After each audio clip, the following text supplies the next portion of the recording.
Hello gorgeous peeps, I'm Chris from TechSpert, and this bad boy right here is the Honor 50, the first proper premium Honor smartphone we've had here in Blighty for absolutely yonks. Honor is now completely independent of previous parent company Huawei, which was really holding it back. Now it's got full-on Google services on the go once again, and the Honor 50 is a pretty exciting, highly spec'd device, although you couldn't really tell it from the extremely boring packaging. I'm going to whip the Honor 50 on out of this plain bit of cardboard, take you on a full-on tour of the hardware and the software, and for more on the latest and greatest tech, please do subscribe and ding that notifications bell. Cheers! So first up, a quick peek inside of the box, where you will find, of course, naturally one Honor 50. A proper chunky and super hefty 66-watt adapter, Type-C USB cable, and scratchy Type-C in-ear headphones as well, which is a damn shame because that means no proper headphone jack on the Honor 50. And last up, as with the Honor smartphones of yesteryear, you do get a condom case bundled in there to help protect your Honor 50 from harm. And that's everything you get inside the box, so let's check out the Honor 50. And first impressions, gotta say, definitely positive. I'm really liking that smooth and sleek, but sort of stripped back design. Very straightforward indeed, just a little bit of Honor branding there, quite subtle, tucked away in a corner. And then of course the very iconic dual ring design. Only problem is that camera chassis does jut from the arse end of the Honor 50 quite a distance. That means if it's lying on a desk or a table and you're poking and prodding that screen, it'll be wobbling about all over the place. That back end is formed of glass, and it's quite a glossy finish, but with a kind of an almost frosted style appearance, as you can see there. Quite a hazy mirror effect. And it certainly does pick up smudges and greasy prints and stuff, but not as bad as a lot of glossy smartphones that I've fondled in recent times. And this is the green model of the Honor 50. You can also pick it up in black, frost crystal, or the reassuringly bonkers Honor code, which is just covered with all kinds of random stuff. And that smooth glass gives way to a bit of aluminium edging, which runs the full circumference of the smartphone. And then you've got a gorgeous curved display up front. And there is actually a pre-installed screen protector on here as well, so that's good news for the durability. Between that and the rubber condom case should hopefully keep your Honor 50 in good nick. But yes, as feared, unfortunately, absolutely subtle headphone jack action here, so that is a damn shame. As for the actual SIM tray as well, it is a reversible dual SIM effort, so you can fit 2 SIM cards in there at the same time, but no space for any micro SD memory cards. Okay, so ladies and gentlemen, the Honor 50 all set up, ready for action, running a good bit of Android 11, but with the MagicUI 4.2 launcher slathered on top to change up the general look and feel. And as this very busy toggle screen kind of hints at as well, add a shag ton of bonus modes and toggles and such forth. Thankfully, the general layout can be set so it's fairly similar to stock Android, so you can have an apps drawer chucked in there. You've got your Google Discover feed with all your usual headlines and doom scrolling shenanigans. And thankfully, the MagicUI settings menu is a bit more logically laid out than it used to be, and you will notice there's lots of extra bonus bits here as well. So for instance, if you go into home screen and wallpaper, you've got fast access to the likes of the always on display. You've got a nice variety of different styles to choose from, most of which are customizable. I quite like these artistic ones, which debuted on the Huawei P40, I believe it was, back in the day. And I quite like the magazine unlock feature as well, which just throws up a different random image on your lock screen every time you wake up the Honor 50. Although normally this does give you an option of picking from a variety of different themes, including like travel and sport and all that kind of stuff, but that doesn't seem to be an option here on the Honor 50 anymore. You get some other basic customization options, including the ability to choose the style of the icons from a very small selection. And if you go to home screen settings, you can change up the likes of the grid size. You've got a variety of tools to help out with the general usability here on the Honor 50 as well, including a very helpful one-handed mode, considering it is a bit of a beast. Various gestures, all the usual good stuff. So overall, MagicUI is a perfectly fine launcher, not quite as clunky and heavy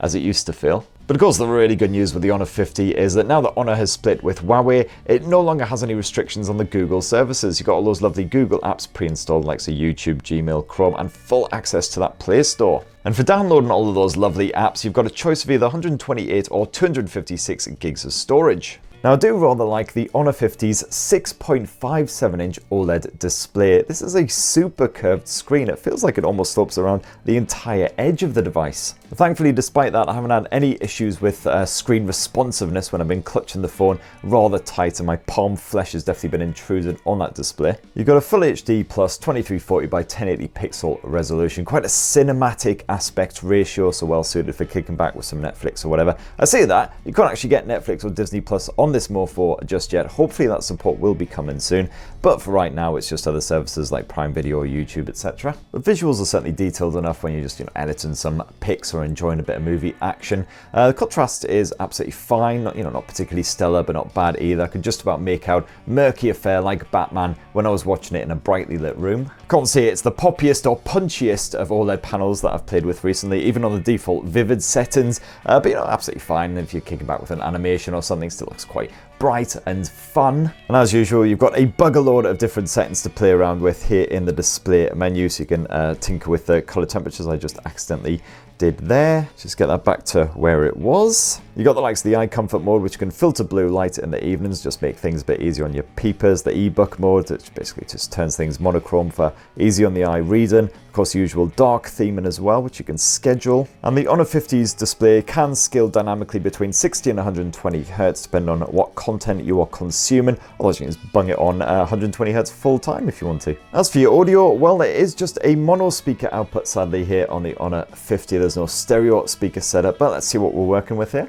You can snaffle yourself in the UK right now for under £200, which I've personally tested and reviewed. So it won't exactly burst your eardrums on that top volume, that's for sure, but it's loud enough to enjoy even with a reasonable bit of background clamour going on, and at least the clarity stays pretty strong even on that maxed out volume as well. So absolutely fine just for kicking back with a bit of YouTube or whatever, but of course if you want to enjoy some music you will want to get some headphones on the go. Absolute bloody shame then that there's no headphone jack on the Honor 50, which is a massive disappointment, but at least the Bluetooth functionality so far seems nice and dependable, seems to have a good range on it and no cutouts or anything even when you're out and about. The performance here on the Honor 50 comes courtesy of a Snapdragon 778G chipset backed by the 608 gigs of RAM. This is the mere 6 gig model, but so far I'm perfectly happy with the performance that I'm seeing on here. Apps are loading up straight away, nice and smooth. You can happily multitask if you want as well. And the benchmark scores that I'm seeing, as you see from Geekbench 5 here, around sort of the 800-ish level for the single core and just under 3000 for the multi-core. So we're not quite talking, flagship level, Snapdragon 888, any of that shenanigans, of course, but absolutely fine for your everyday shenanigans and fine for gaming as well. But of course I had to be absolutely sure on that front, so I did take the Honor 50 for a lengthy test drive with a good bit of Genshin Impact action.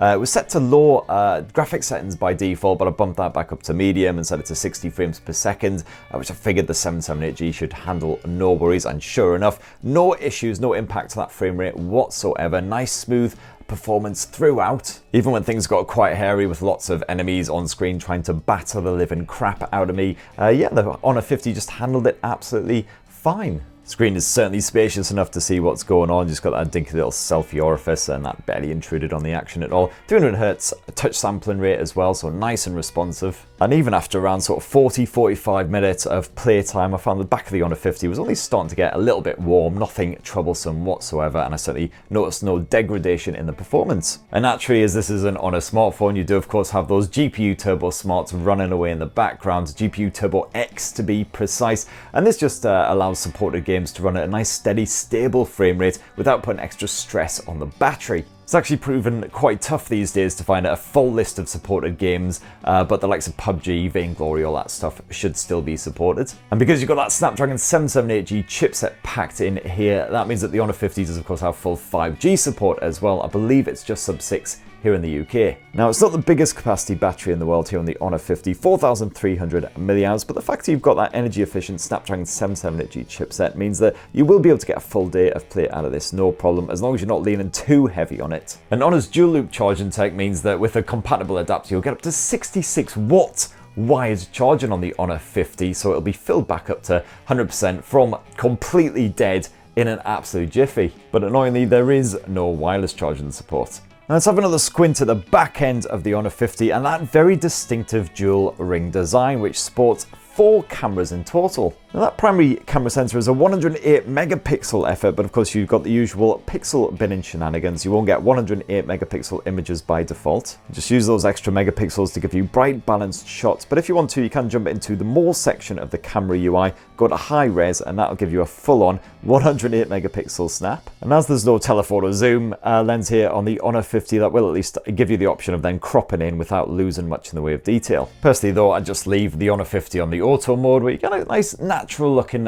colours on the whole, as long as the lighting conditions are good. Just leave the AI mode off, otherwise those hues will be boosted artificially. The Honor 50 also comes packing an 8 megapixel ultra wide angle shooter, pretty much obligatory, and don't expect the same nice natural looking images with this, but at least the edge distortion isn't too crazy, and you know, it's an option if you want it. You've also got a 2 megapixel depth sensor, which just helps you to produce some nice bokeh effects for your portrait shots, and yeah, just knock off the old beauty mode though. That's set to 0 by default, thankfully. And the final lens in the setup is a basic 2 megapixel macro lens, so nothing particularly stunning there. Still don't really see the point of them, but there you go. And of course, plenty of other bonus modes on here, including your obligatory night mode. If you jump on into the more section, you've got a full-on pro mode as well, so you can piddle about with the likes of the ISO levels, the white balance, actually see the effects right there on screen. And for your home movie efforts, you can shoot video at 1080p by default, otherwise you can also boost it up to 4K resolution there.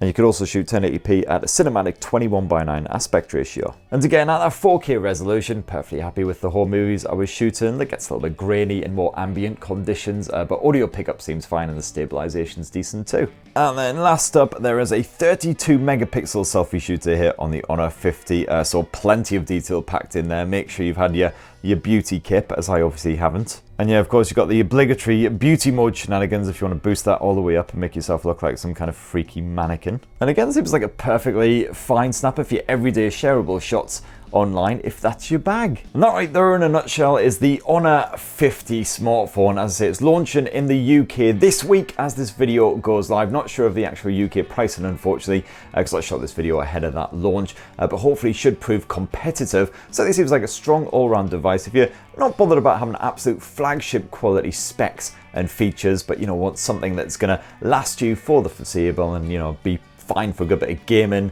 movie streaming, as long as Netflix and Disney Plus actually come to it. So what do you reckon? Are you tempted by the Honor 50? Be great to hear your thoughts down in the comments below. Please do plug subscribe and ding that notifications bell or other YouTube shares, and have yourselves a bloody wonderful rest of the week. Cheers everyone, love you.